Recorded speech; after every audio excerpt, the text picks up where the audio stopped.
Eh bien, très chers amis, bonjour à tous et à toutes en cette veille de Parashat Bo. C'est un plaisir pour moi de vous retrouver pour une petite idée. Vous savez que depuis cette paracha, le peuple juif est sorti d'Égypte, ou va sortir d'Égypte, d'une façon précipitée. Mish'arotam, Tserorot, Besimotam.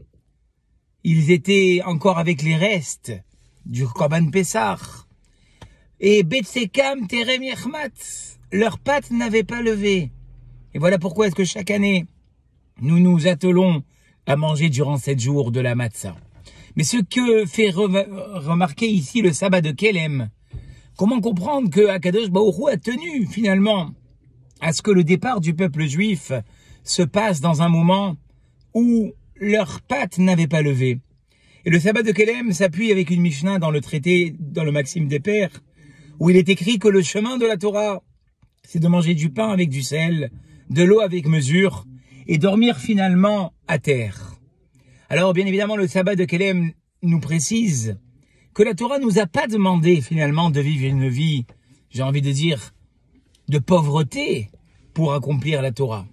Mais le sabbat de Kelem va nous dire quand bien même un homme arriverait à ce problème-là, que Dieu nous en préserve à tous ceux qui nous écoutent aujourd'hui, de devoir manger du pain avec du sel et simplement boire de l'eau et dormir par terre, qu'il continue à être le juif qu'il est. La situation dans laquelle nous sommes ne doit pas finalement nous faire changer du juif que nous sommes. Et c'est ça qu'Akadosh Baruch Hu a voulu faire savoir au peuple juif. Vous sortez certes d'Égypte, vous méritez la délivrance, mais pas pour une vie de luxe, pas pour une vie de plaisir futile, mais pour servir Akadosh Baruch Hu. Il y a donc ici un message pertinent, très chers amis. L'accomplissement de la Torah et des mitzvot, la prise en main de la personne pour son engagement dans le judaïsme ne doit être en aucune manière dépendant de ses soucis de tous les jours. C'est très difficile à accomplir, c'est facile à dire, c'est vrai. Mais que finalement, la vie de tous les jours, les soucis de tous les jours, la période dans laquelle nous vivons en ce moment où chaque jour est incertain finalement, ne doit pas nous faire diminuer de notre élévation.